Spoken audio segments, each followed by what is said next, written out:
Hey there folks, I am the Mighty Plantain. Thanks for checking out this video. And I have found a beer that is new to me and I believe a new brewing company. This is Corner Point Brewing Company out of Berwick, Maine. Man, maybe I've had one from them before. I'd have to look it up though. If so, I haven't had very many. This is Down the Hatch. It's an amber ale with green chile. Yeah, Surgeon General's warning, fuck that.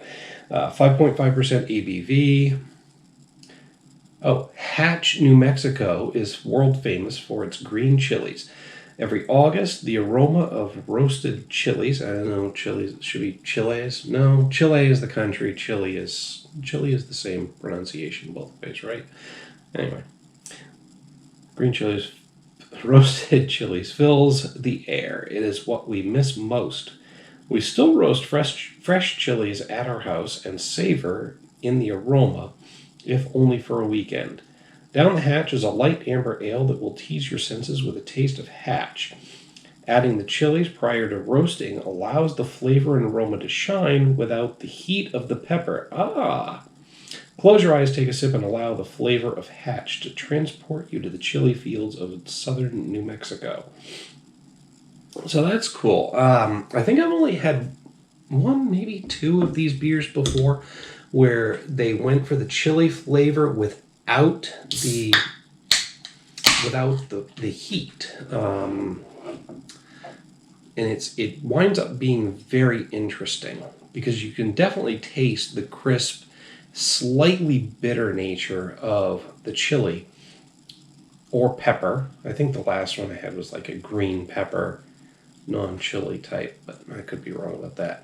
Anyway, it's interesting to have any sort of vegetable flavor in a beer, especially a pepper beer, without the actual heat.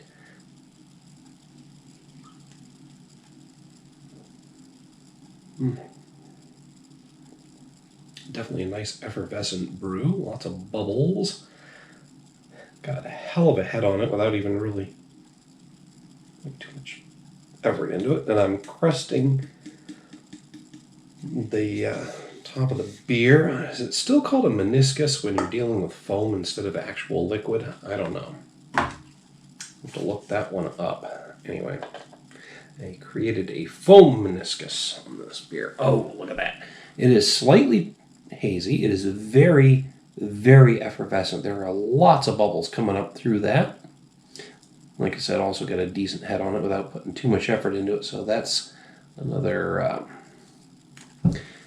indication of the effervescence. But got distracted by all the bubbles. Forgot to talk about the color. It's a slightly orange. Based on the description on the label, I'm going to say it's a roasty looking yellow orange up here versus a lighter yellow down here. But it's got an interesting color profile to it. And I'm definitely smelling pepper. Again, no heat. Not getting any heat in the aroma.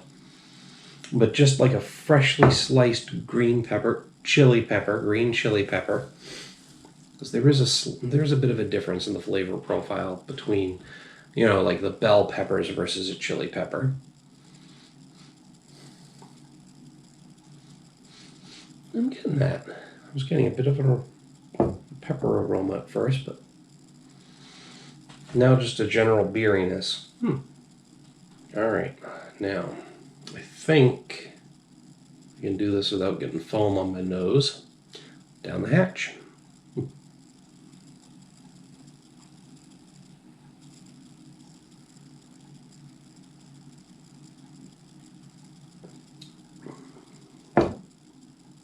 Nice light mouthfeel to it.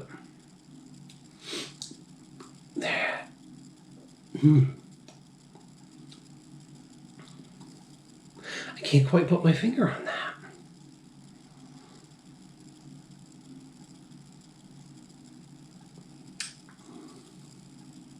That's weird. There's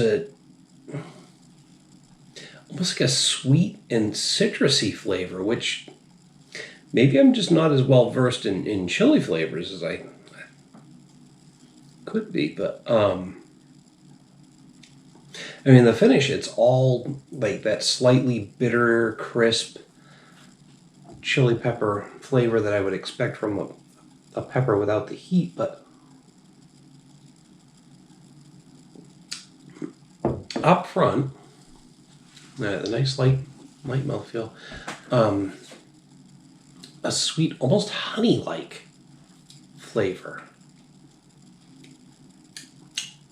with a hint of a citrus bite, and then it fades to that crisp, bitter green chili. I don't know.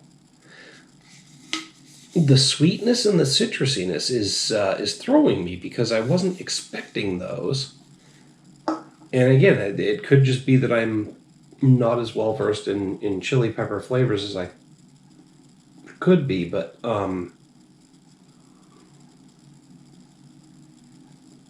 maybe I should be getting the sweet and slightly citrus flavor. But wow, that's different. It's good. There's something else in there that I can't quite put my finger on. It's different. The hell is that?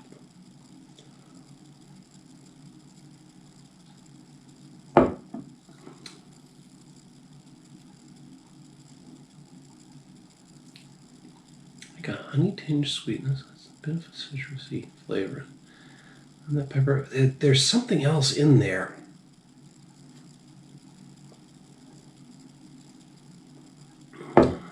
I'm not quite able to put my finger on, but it's like this fresh garden vegetative taste. I know, that makes no sense. The hell is that? I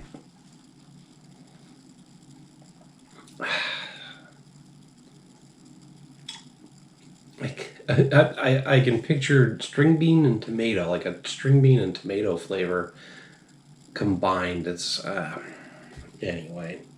This one's just messing with me. It's definitely different. It's out there. It's weird, but in a good way. Whew, pardon. And again, there's something to be said for a beer that gives you any sort of vegetative flavor. Especially a pepper without the heat, because that's what most beers that have peppers incorporated in them are going for. So again, I've had other beers that incorporate pepper flavor without heat, but they are rare.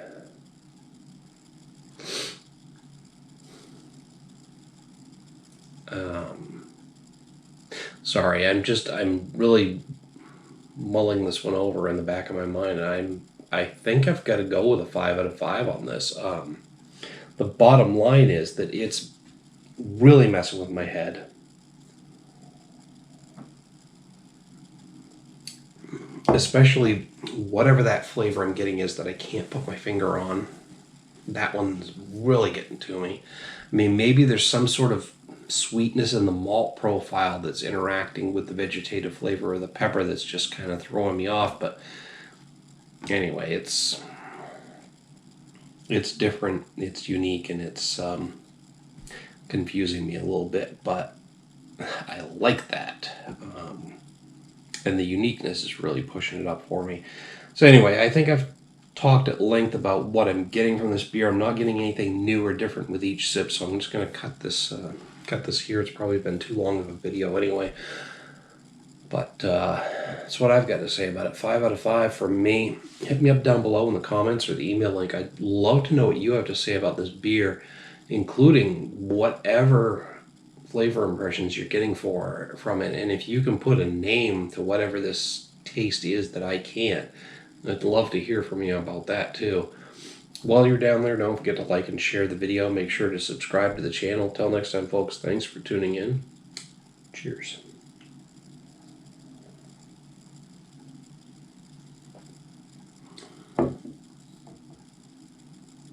It's gonna mess with me forever now.